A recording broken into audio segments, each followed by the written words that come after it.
Bismillahirrahmanirrahim. Assalamualaikum warahmatullahi wabarakatuh.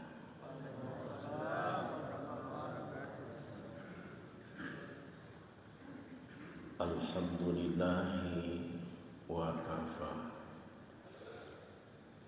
Wassalatu wassalamu ala nabiyyil mustafa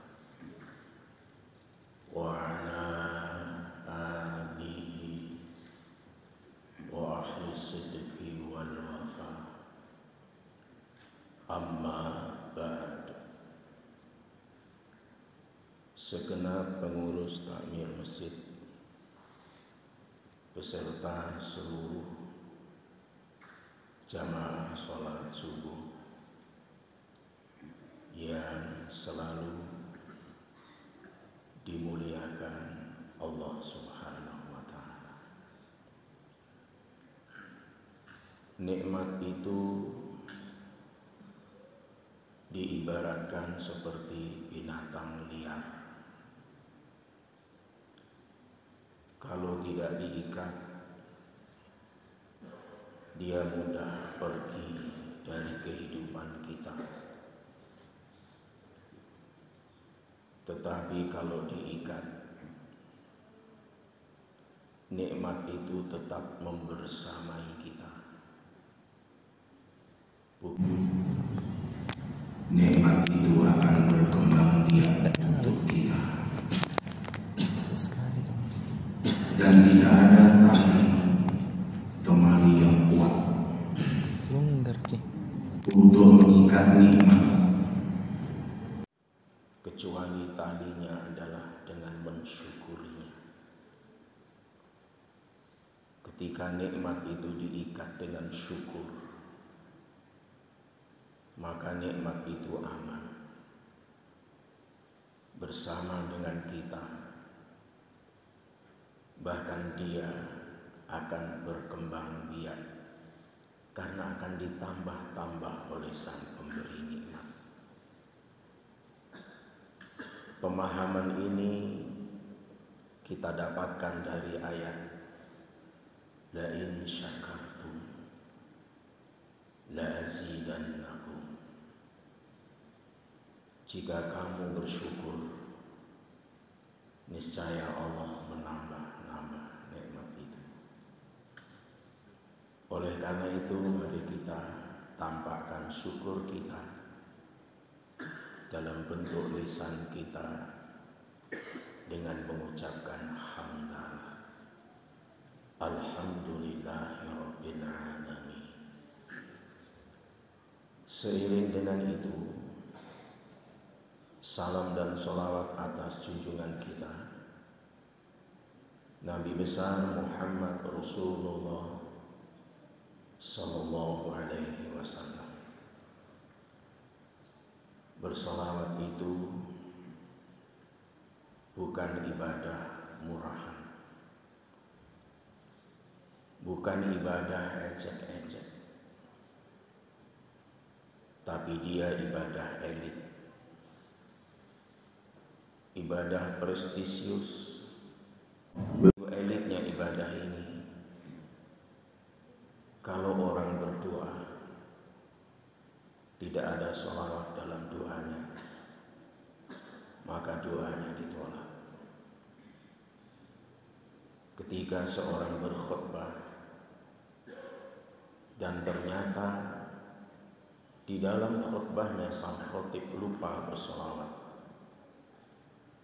itu di kalangan mazhab Syafi'iyah seluruh yang hadir harus mengqadha sholat duhur karena rangkaian sholat Jumatnya dianggap tidak sah. Apa sebabnya? Meninggalkan bersolawat atas Rasulullah Sallallahu Alaihi Wasallam. Sesederhana apapun majelis ini, ketika dia di dalamnya ada sholawat, maka majelis itu akan dipandang sebagai taman-taman surga. Oleh karena itu, salam sholawat atas beliau dan juga seluruh keluarga, sahabat dan pengikutnya hingga akhir zaman. Seseorang ketika beragama, setelah memiliki iman, tidak ada yang kedua yang harus diusahakan, yang sangat urgen, kecuali persoalan tersebut adalah takwa. Karena ketika iman bersinergi dengan takwa, maka itulah perangkat yang bisa menghadirkan keberkahan. Seseorang hidupnya akan diberkahi ketika di dalam dirinya bersinergi iman dan takwa. Argumentasinya adalah ayat yang mungkin sering kita dengar. Walau anna ahlal qura amanu wattaqau la fatahna alaihim barakatim minas sama'i wal ardh. Jika semua penduduk negeri itu mereka beriman dan bertakwa kepada Allah, maka Allah menjanjikan barakatim minas sama'i wal ardh. Maka akan diobral keberkahan itu dari langit dan dari bumi. Syaratnya apa? Adanya sinergitas antara iman dan takwa. Ini menunjukkan kepada kita betapa pentingnya takwa. Karena tanpa keberkahan, sesuatu itu seperti bilangan berapapun dikalikan 0, hasilnya akan kembali ke titik 0. 0 kali 1000 tetap hasilnya 0. 0 kali 1.000.000 hasilnya juga 0. 0 dikalikan 1.000.000.000, 1.000.000.000 hasilnya tetap 0. Harta yang banyak ketika tidak ada keberkahan, dia kembali ke titik 0. Tidak banyak manfaat yang diperoleh dari harta itu. Popularitas, ketenaran, ketika tidak ada keberkahan juga kembali ke titik 0. Pangkat jabatan, kedudukan yang tinggi ketika tidak ada keberkahan kembali ke titik 0. Contohnya banyak peristiwa yang dihidangkan di depan kita, sebenarnya itu pelajaran dari Allah Subhanahu wa ta'ala. Kecantikan, ketampanan ketika tidak diberkahi maka juga kembali ke titik 0. Betapa banyak pasangan suami istri semuanya menganggap sempurna, cantik, tampan, kaya, populer, tetapi bubar di tengah jalan. Apa alasannya? Bukan karena tidak cantik, tidak tampan. Persoalannya adalah ketiadaan keberkahan. Begitu pentingnya berkah. Kita mau makan saja baca doa tentang keberkahan. Allahumma barik lana. Ya Allah, berkahilah. Mungkin ada orang tidak mau baca doa ini, cukup bismillah saja. Itu pun juga dalam rangka mengundang keberkahan. Jadi menikmati hidangan pun ternyata urusannya berkah. Membangun negara, tadi juga disampaikan ayatnya. Jika suatu penduduk negeri itu penduduknya iman dan takwa, Allah akan berikan keberkahan dari langit dan keberkahan dari bumi. Begitu juga dalam berkeluarga. Ketika seseorang menghadiri acara walimatul urs, maka esensi utamanya adalah memberikan doa restu. Dan tidak ada doa restu yang terbaik kecuali yang diajarkan oleh Rasulullah Muhammad SAW. Dan beliau mengajarkan doa tentang keberkahan. Barakallahu lak wa baraka alaika wa jama'a bainakuma fi khair. Barakallah, tentang keberkahan. Dan keberkahan itu tidak dihadirkan kecuali ada terpenuhinya syarat. Dan syarat keberkahan yang pertama adalah amanu, yang kedua adalah wattaqau, takwa. Jadi takwa itu adalah persoalan yang harus diusahakan setelah kita memiliki iman kepada Allah Subhanahu wa ta'ala. Bahkan esensi puasa yang kita lakukan ini, itu pun sebenarnya tujuan akhirnya agar kita menjadi manusia yang la'allakum tattaqun. Tapi tidak semua orang bisa mencapai itu. Kenapa? Karena banyak orang berpuasa tapi dirinya belum dianggap puasa. Dia baru puasa untuk tubuhnya, tapi belum puasa untuk dirinya. Maka kalau orang tidak makan, tidak minum, tidak hubungan suami istri, tunggu maghrib selesai, itu baru puasa untuk tubuh. Karena tubuh itu haknya adalah ketika dia lapar diberi makan, ketika dia haus diberi minum, ketika dia terluka diobati, itu haknya tubuh. Diri kita secara hakikat itu memang tidak butuh makan, tidak butuh minum. Dulu ketika kita belum pakai tubuh, belum pakai jasad, belum pakai badan, kita nggak butuh makanan-makanan, kita nggak tertarik melihat palu basah, palu butuh, nggak tertarik kita. Mengapa? Karena kita belum dibingkai, belum dibungkus oleh tubuh ini. Sehingga saat itu kita tidak menarik, tidak tertarik kalau melihat makanan seperti itu. Karena yang butuh makanan itu tubuh. Itulah makanya banyak orang berpuasa, puasanya dalam perspektif fikih sah. Kalau disodorkan syarat-syarat yang diketengahkan oleh Imam Abu Hanifah, sah. Kalau diukur dengan standar ukuran mazhab Imam Malik, sah. Kalau diukur dengan barometer mazhab Imam Syafi'i, sah. Kalau diukur dengan standar Imam Ahmad bin Hambal, sah. Dari sisi sah selesai. Tapi banyak orang yang berpuasa, puasanya sah, tapi yang didapat cuma al-ju' wal atosh, lapar dan dahaga. Mengapa bisa? Karena dia berpuasa hanya untuk dirinya, untuk tubuhnya, belum berpuasa untuk dirinya. Nah, sementara esensi puasa itu membentuk manusia bertakwa. Tubuh itu kata Nabi sesuatu yang berbeda dari diri kita. Dia bukan bagian dari diri kita secara hakikat. Sehingga dalam salah satu sabdanya, wali jasadi alaika haqq, pada tubuhmu itu ada hak atas dirimu. Haknya tubuh apa? Ya kalau lapar diberi makan, haus diberi minum, terluka diobati. Itu haknya tubuh. Kita nggak butuh itu. Makanya puasa ini mestinya kita naikkan grade-nya.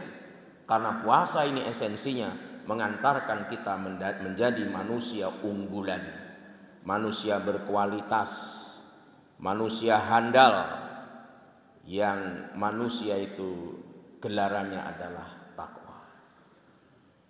Begitu pentingnya takwa ini, maka takwa itu kalau hari Jumat menjadi wasiat para khatib. Ini juga didudukkan sebagai rukun. Kalau khotib khutbah Jumat tidak berwasiat takwa, maka batal itu khutbah Jumatnya. Itu di kalangan ulama Syafi'iyah. Karena kedudukan wasiat takwa dalam khutbah Jumat itu adalah rukun. Rukun itu secara hierarki fikih setingkat lebih tinggi daripada wajib. Coba kalau kita pergi haji, tidak mabit di Musdalifah, hajinya sah apa tidak? Masih ada kemungkinan sah, tapi harus membayar dam. Kenapa? Karena mabit di Musdalifah hukumnya wajib. Meninggalkan yang wajib harus diganti dengan dam. Tapi kalau orang pergi haji tidak wukuf di Arafah, bagaimana? Tidak bisa, harus mengulang dia di tahun berikutnya. Mengapa? Karena wukuf di Arafah itu kedudukannya adalah rukunnya ibadah haji. Meninggalkan rukun tidak bisa dibayar dengan dam. Kalau sholat nggak bisa diganti dengan sujud sahwi, harus dibongkar dimulai dari awal. Itu menunjukkan kepada kita betapa tingginya kedudukan rukun dalam perspektif fikih. Dan takwa itu adalah rukun khutbah Jumat. Bukan saja itu, takwa itu adalah pakaian. Yang dimaksud sebagai pakaian, libasut takwa. Pakailah pakaian takwa, dzalikal khair, dan itu sebaik-baik pakaian. Itu bukan pakaian jasad, bukan. Tidak ada mufasir yang memaknai seperti itu. Saya sendiri pernah jalan-jalan di Al-Markas Al-Islami. Ada baju gamis, saya lihat warnanya menarik hati saya. Begitu saya buka di kerahnya, mereknya adalah takwa. Gara-gara merek itu termotivasi saya untuk membelinya. Akhirnya tawar-menawar, jadilah 160.000. Begitu pulang dipakai, panasnya bukan main, padahal takwa. Karena yang dimaksud pakaian takwa itu bukan itu. Bukan pakaian dalam bentuk zahir, bukan pakaian fisik, tapi pakaian rohani. Seandainya semua kita berpakaian takwa itu, indah kehidupan ini. Jadi takwa itu kedudukannya sebagai pakaian. Bukan saja itu, takwa itu dijadikan barometer kemuliaan seseorang. Ukuran seseorang itu terhormat tidak terhormat di mata Allah itu bukan karena harta, bukan karena kedudukannya, bukan karena popularitasnya, tapi standar ukuran kemuliaan oleh Allah diletakkan pada takwa. Inna akramakum indallahi atqakum. Sesungguhnya yang paling mulia di antara kamu di sisi Allah adalah orang yang bertakwa. Jadi takwa itu penting. Bukan saja itu. Mohon maaf, kalau Bapak Ibu saya tanya, kita ini dari dunia menuju ke akhirat itu perjalanannya jauh. Beribu, berjuta, bermiliar, mungkin bertriliun kilometer. Cuma Quran menyebut angka, yang angka itu meskipun itu membicarakan konteks malaikat, tapi kita bisa menduga jarak antara bumi dan surga. Ketika Allah berfirman, ta'rujul malaikatu warruhu ilaihi fi yaumin kana miqdaruhu khamsina alfasanah. Para malaikat dan ar-ruh, malaikat Jibril, itu kalau dari bumi naik ke langit atau dari langit turun ke bumi itu membutuhkan waktu sehari. Yang sehari itu kalau ditempuh oleh kita dengan kecepatan cahaya itu membutuhkan waktu khamsina alfasanah, 50.000 tahun. Jangan dihilangkan ribunya. Kalau ribunya dihilangkan 50 tahun, 50 tahun aja sudah perjalanan melelahkan, Pak. Bukan 50 tahun, 50.000 tahun. Itu menggunakan kecepatan cahaya, bukan Sukhoi. Apalagi Hercules, bukan. Tapi kecepatan cahaya, durasi waktu yang dibutuhkan itu khamsina alfasanah, 50.000 tahun. Terus kalau kita ditanya, kita ingin menuju ke sana itu, kembali ke sana, karena kita bukan penduduk sini. Yang penduduk sini itu tubuh kita itu dari sini, diri kita itu dari sana. Kita untuk kembali ke sana itu kira-kira bekalnya apa? Coba saya butuh satu jawaban, tidak usah dikhawatirkan benar salahnya, untuk menjadi bahan wacana kajian kita. Kira-kira bekal yang kita bawa apa? Ini kesulitan kita menjawabnya karena mungkin makan sahurnya lauknya kurang cocok ya. Kebanyakan orang kalau ditanya, ya bekalnya ya harus amal, begitu Pak. Bekalnya ya harus ibadah. Itu dalam dunia tasawuf, kalau orang menjawab seperti itu, maka bekal yang dia bawa akan habis di tengah jalan. Mengapa bisa? Karena amal kita ada 100 tahun. Coba dari kilometer 0 kita mulai soleh, mulai taat sampai detik ini berapa tahun? Kira-kira ya taruhlah 60-70 tahun, saya kira belum ada. Kita bulatkan sampai 100 tahun kita beramal di dunia ini. Sementara perjalanannya tadi berapa tahun? 50.000 tahun, habis di tengah jalan itu, Pak. Makanya tidak ada orang itu masuk surga karena prestasi amalnya. Bahkan dalam dunia tasawuf, kalau orang bersandar kepada amal, itu syirik khafi. Kemusyrikan yang halus. Dia meninggalkan Allah tanpa sadar. Karena dia menyandarkan amalnya. Dengan amalnya akan masuk surga. Kalau seperti itu, kalau orang beramal cuma 100 tahun, nanti di akhirat dimasukkan surga 100 tahun. Setelah 100 tahun dikeluarkan. Lalu dia protes, ya Tuhan, mengapa saya dikeluarkan? Katanya masuk surga itu khalidina fiha, kekal selama-lamanya. Lalu dijawab oleh Tuhan, karena kamu kamu masuk surga, engkau sandarkan sebab masuk surganya dengan wasilah amal. Dan amalmu cuma 100 tahun, sudah dibalas masuk surga 100 tahun. Bagaimana kalau hitung-hitungannya seperti itu? Bukan.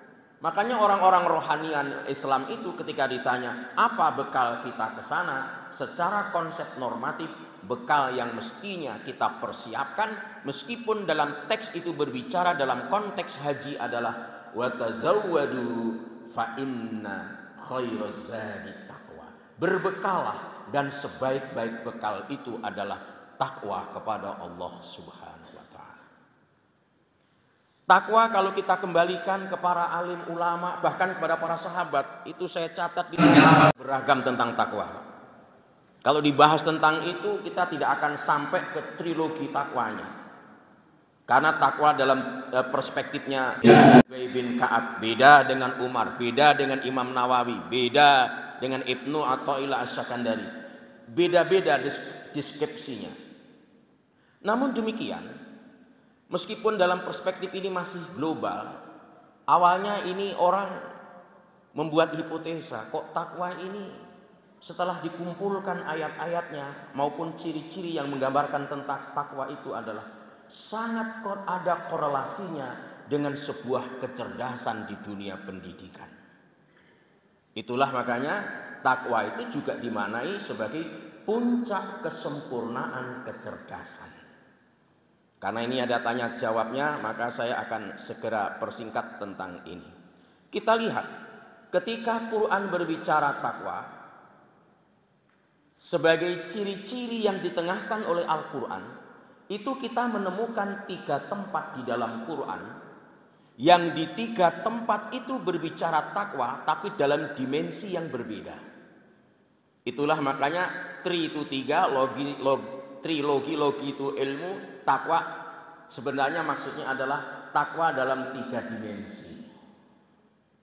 Ini dapat kita lihat yang pertama. Selama ini kalau di dunia pendidikan tuh yang paling dikenal kalau di barat itu adalah kecerdasan intelektual. Itu dulu yang diagung-agungkan. Nanti tahun-tahun di atas 1940-an, 50-an mereka menerima, oh belum cukup kalau kecerdasan intelektual, perlu kecerdasan emosional. Nanti akhir-akhir ini meskipun dengan malu-malu, kenapa malu-malu? Karena yang punya itu umat Islam, ternyata dibutuhkan kecerdasan spiritual. Islam kaya dengan spiritualitas seperti itu.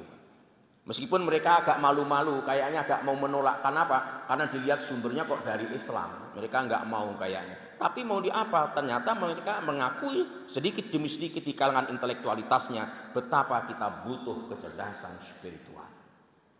Nah, kalau kita berbicara takwa, coba kita perhatikan Al-Quran surah Al-Baqarah ayat 177. Quran surah Al-Baqarah ayat 177, ketika Allah menginformasikan ciri-ciri orang yang bertakwa, itu nanti ada di 3 tempat. Ini yang pertama dulu kita lihat. Ketika dia berfirman, laisal biro an tuwallu wujuhakum qibalal masyriq wal maghrib walakinnal biro man amana billahi wal yaumil akhir wal malaikah wal kitab wan nabiyyin. Mulai dari sini. Wa atal mala ala hubbihi dzawil qurba wal yatama wal masakin wa ibnas sabil wasailina wa fir riqab wa aqamas shalah wa ataz zakah wal mufuna bi ahdihim idza ahadu wasabirina fil ba'sa'i wad dharra'i wa hinal ba's wa ulaika alladzina shadaqu. Ayatnya ditutup wa ulaika humul muttaqun, merekalah orang-orang yang bertakwa. Kita lihat satu persatu ciri-cirinya. Kebajikan itu bukan sekedar menghadapkan wajahmu ke arah timur atau barat, tetapi kewajiban adalah orang yang beriman kepada Allah, beriman pada hari akhir, beriman pada malaikat, kitab-kitab dan para nabi. Ini belum titik beratnya belum di sini. Tapi coba setelah itu, wa atal mala ala hubbihi dzawil qurba, memberikan sebagian harta yang dicintainya kepada karib kerabat. Artinya apa? Interaksi kita dengan karib kerabat itu mengukur takwa kita. Bukan saja itu, anak yatim, fakir miskin, musafir, para peminta-minta, itu dimensinya itu sangat horizontal. Dimensinya itu sangat hablum minan nas. Sehingga dari ciri-ciri ini hampir sejalan dengan definisi kecerdasan intelektual. Maka dalam sebuah disertasi, meskipun bukan saya yang menulis, ini ditulis oleh seorang wanita namanya Ibu Mumtahanah. Jadi sudah dipresentasikan Mbak, dan beliau juga sudah doktor. Ini disandarkan ciri-ciri yang tertera di dalam Quran surah Al-Baqarah 177, disandarkan pada kecerdasan intelektual atau intellectual quotient. Nanti kita ukur diri kita. Kita ini titik lemahnya di mana? Itu. Ini satu, intellectual quotient atau kecerdasan intelektual. Apakah cukup disebut bertakwa kalau punya ciri-ciri seperti itu? Belum. Ternyata ada satu ayat, 1, 2, 3 ayat. Itu di satu tempat di surah Ali Imran. Tepatnya di Quran surah Ali Imran ayat 133 sampai 135. Itu juga berbicara takwa. Tapi dimensinya lain. Di surah Ali Imran coba kita dengarkan. Wasari'u ila magfiratim min rabbikum wa jannatin arduhas samawati wal ard u'iddat lil muttaqin alladzina yunfikuna fis sarai wad dharai wal kadhimin al ghaidha wal 'afina 'anil nas wallahu yuhibbul muhsinin. Bersegera kepada ampunan Allah yang surganya seluas langit dan bumi disediakan untuk siapa? U'iddat lil muttaqin. Itu berbicara takwa. Disediakan untuk orang yang bertakwa. Siapa yang dimaksud orang yang bertakwa? Cirinya beda lagi. Alladzina yunfikuna fis sarai wad dharra, punya kemampuan personal. Ini sangat individual ini, Pak. Karena tidak semua orang punya kemampuan seperti ini. Apa itu? Menafkahkan hartanya di saat senang, susah, lapang, sempit, kaya, miskin, tanggal tua, tanggal muda, tidak mengenal fluktuasi. Karena memang dia paham betul bahwa harta itu adalah miliknya Allah Subhanahu wa taala. Itu kemampuan sangat personal. Terus apa lagi? Wal kadhiminal ghaidha, punya kemampuan mengendalikan emosi, menahan amarah. Ini Pak, ini sudah mulai masuk yang sifatnya sangat personal sekali. Wal kadhiminal ghaidha wal 'afina 'anil nas, memberi maaf kepada manusia. Itu tidak sembarang orang punya kemampuan memberi maaf itu, Pak. Apalagi kalau disakiti, dijengkelkan, dikecewakan, memberi maaf itu kemampuan personal. Wal 'afina 'anil nas wallahu yuhibbul muhsinin, dan tetap berbuat baik kepada orang yang diberi maaf. Sehingga dalam kajian disertasi tadi, ciri-ciri takwa yang ada di surah Ali Imran 133, 134, 135 itu mirip sejalan dengan definisi daripada kecerdasan emosional. Sehingga ciri-ciri takwa di ayat ini dinisbahkan pada kecerdasan emosional atau emotional quotient. Nah, dari sini aja sudah mulai kita bisa mengukur, Pak. Ada orang baik sama karib kerabat tapi orangnya nggak sabaran, itu bisa dipakai ngukur kita. Apakah selesai dah sampai di situ? Ternyata tidak. Ada lagi satu tempat di dalam Quran itu juga berbicara takwa, ciri-ciri takwa. Selama ini orang kalau bahas takwa kan cuma parsial, cuma Ali Imran ini aja diurai, ini terus dikatakan ini bertakwa. Belum ada komprehensivitas tentang takwa. Secara parsial iya. Makanya mesti disambung episodenya. Ini episode 1 kita takwa dalam dimensi vertikal, ini takwa dalam dimensi hablum minannas, nanti berikutnya takwa dalam dimensi personal, sehingga ada komprehensivitas dalam pemahaman kita terhadap takwa. Ternyata di surah Al-Baqarah ayat 1 sampai 5, 2 sampai 5 itu juga berbicara takwa. Dzalikal kitabu la raiba fihi hudal lil muttaqin. Itu juga berbicara takwa. Alladzina yu'minuna bil ghaibi wa yuqimuna sholata wa mimma razaqnahum yunfikun, dan seterusnya itu. Beriman pada yang gaib, mendirikan sholat, menafkahkan sebagian harta, mengimani Al-Quran, kitab-kitab sebelum Quran, beriman pada hari akhirat. Itu juga bicara takwa. Itu juga ciri-ciri takwa. Tapi dimensinya kalau kita amati satu persatu ciri-ciri ini, itu sangat kental dengan hablum minallahnya. Hampir ciri-ciri yang ada di ayat ini adalah semuanya haknya Allah Subhanahu wa taala.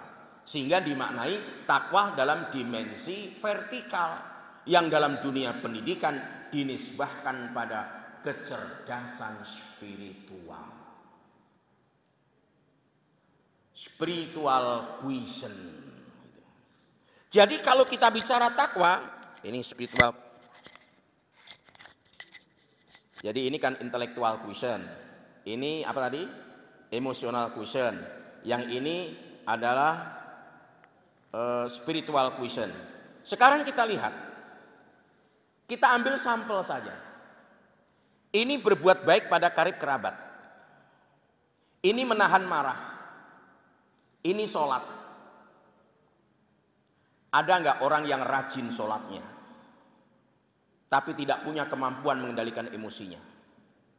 Ada nggak? Ada, Pak. Ada. Makanya dalam konteks menghadapi kesulitan hidup, musibah, sholat dengan sabar itu nggak bisa dipisahkan. Wasta'inu bis-sabri was-shalah. Minta tolong kepada Tuhanmu dengan sabar dan sholat. Karena ada orang memisahkan itu. Ada orang rajin sholatnya, karib kerabat dimusuhi semuanya. Berarti titik lemahnya di sini dia, Pak. Ada orang baik sama karib kerabatnya, orangnya sabar, pemaaf, tapi sholatnya kutu. Jumatan aja beratnya bukan main. Ramadan aja dia mau ke masjid nanti di hari pertama dan hari terakhir. Ketika Idul Fitri. Ada yang seperti itu. Pola-pola seperti itu ada dalam realitas kehidupan kita. Kalau kita benar-benar menjadi orang bertakwa, 3 dimensi ini harus ada pada kita. Memang bukan yang terbaik, tapi harus minimal memenuhi standar minimal. Ya kalau di sini spiritual quotient kita nggak sampai 10, ya 7 lulus kok. 6 insya Allah masih lulus. Memang tidak sempurna kita, tapi sempurnanya nilainya 10, 10, 10. A. Excellent, excellent, excellent. Ya kalau tidak ya sudah di sini good, very good, excellent. Karena ternyata ketika kombinasi 3 dimensi ini cacat salah satunya, kita lihat hasilnya, Pak. Nah, saya hanya membacakan hasil penelitian ayah, Pak. Ada orang intelektualitasnya bagus, ya kepada karib kerabat, yatim piatu, fakir miskin, menolong orang, bagus dia. Tapi sayang emosional quotientnya buruk. Orangnya marah-marah, pendendam segala macam. Ini berarti hilang ini, Pak. Spiritual quotientnya, sholatnya hanya Idul Fitri, Idul Adha, baca Quran nggak pernah disentuh, hilang dia di sini, Pak. Tapi intelektualitasnya bagus. Maka ini akan membentuk manusia yang buta hatinya. Ini nggak bisa didakwahi, Pak. Ngomongin dengan ceramah nggak bisa. Menyadarkan dia itu 2, dengan bentuk musibah atau kematian. Karena orang kalau sudah summun bukmyun umyun fahum la yarji'un, akan membentuk manusia yang buta hatinya. 1. Yang kedua, ada orang yang intelektualitasnya bagus. Berarti memenuhi standar lah meskipun nggak 10. Emosional quotientnya bagus, masih ada di sini. Orangnya ya meskipun agak koro-koroan, tapi kalau sudah marah lupa. gampang melupakan. Ya itu kan standar personal, Pak. Tapi yang ketiga, kalau kita lihat hubungannya dengan Allah buruk, ada yang seperti itu. Hasilnya apa? Akan membentuk dia menjadi seorang yang berkarakter diktator, arogan dan sombong. Tuh, Pak. Yang kedua. Yang ketiga, makanya kalau ngomong takwa itu nggak bisa, Pak. Takwa itu dibawa ke simbol itu nggak bisa. Karena ada orang kadang-kadang saya itu sangat meyakinkan kapasitas zohiriyahnya, tapi dalam muamalah babak belur, Pak. Karena kita ini sering jadi korban. Saya itu kan orang percaya aja, asal orang penampilannya soleh gitu, pokoknya udah kita percaya saya. Tapi ternyata kadang-kadang kapasitas intelektualitasnya tidak. Kenapa? Buktinya kalau berjanji tidak diingkari. Orang itu kalau namanya berhutang, kita ini gelisah kalau punya hutang. Kalau janji tanggal 27, saya berusaha tanggal 17 menyelesaikan masalah itu. Ini tidak, tanggal 7, janji tanggal 17, mundur tanggal 21, akhirnya hilang, tidak diketahui di mana rimbanya. Baru kemana-mana pakai simbol agama. Oh, itu bahaya itu sebenarnya. Dari aspek kehidupan sosial. Dan kita tidak bisa mengiklankan Islam itu secara simbolik. Yang ketiga, ada orang intelektualitasnya buruk. Nah, hilang ini, Pak. Hilang. Karib kerabat dimusuhi semuanya. Gak ada empatinya, gak menepati janji. Emosional quotient-nya buruk. Orangnya koro-koroan, pendendam, tiada maaf bagimu. Tapi sholatnya Masya Allah, puasanya Masya Allah, tilawah Qur'annya Masya Allah, overlook di aspek spiritual quotient. Ini akan membentuk manusia yang hasilnya berkarakter petapa, tukang semedi, tukang tahanuk, tukang kontemplasi. Kalau diajak kerja bakti, dia akan pilih, ayo kita kerja bakti. Dia tidak mau mengikromi, membersamai masyarakat. Kalau saya kerja bakti 4 jam, saya baca Quran itu sudah dapat 4 juz. Pikirannya tuh vertikal aja, Pak. Dia nggak sadar bahwa momentum saat itu mengikromi masyarakat itu, membersamai mereka itu pahalanya tidak kalah besar, Pak. Makanya tidak semua amal ibadah itu punya kedudukan. Ada yang non-job, Pak. Dan hari ini kita berpuasa Ramadan, itu adalah ibadah yang punya jabatan. Hukumnya wajib, kedudukannya adalah bagian daripada rukun Islam yang 5. Nggak main-main, wajib, kedudukannya rukun. Rukun apa? Rukun Islam. Yang mana? Yang 5. Banyak ibadah punya fadilah besar, tapi nggak punya jabatan, non-job. Tapi puasa Ramadan termasuk ibadah yang punya jabatan dan punya kedudukan. Lalu kalau kita berhasil takwa kita, mestinya cerdas intelektual kita, cerdas emosional kita, cerdas spiritual kita. Spiritualitas di bulan Ramadan luar biasa nampaknya, tinggal dikendalikan emosinya. Karena kemarin kita masih menyaksikan orang berkelahi satu dengan yang lain saat buka, itu aneh tuh. Di eskal di depan saya, Pak.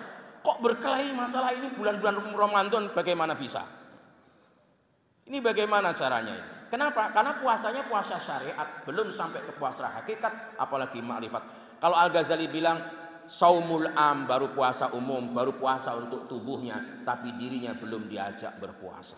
Jadi ketika kita ingin berhasil menjadi orang bertakwa, takwa harus terpenuhi 3 dimensi ini. Dimensi intelektualitas, emosional, dan spiritual. Inilah orang yang bertakwa. Namun kita akan kemampuannya berbeda-beda. Kalau idealnya nilainya ini 10, ini 10, ini 10. Tapi kalau ini 9, ini 7, ini 6, lulus apa tidak? Lulus. Ini 6, ini 8, ini 6, lulus apa tidak? Ini 6, ini 6, ini 6, lulus apa tidak? Itulah makanya dalam pencapaian takwa, instruksinya Allah, fattakullah mastata'tum. Bertakwalah kepada Allah menurut kesanggupanmu. Kesanggupan yang dimaksud harus memenuhi standar minimal yang ditetapkan oleh Allah Subhanahu wa taala. Semoga memberikan pencerahan, mohon maaf segala kekurangan karena tadi moderatornya bilang ada tanya jawab, ya saya kembalikan. Wallahu waliyul muttaqin. Assalamualaikum warahmatullahi wabarakatuh.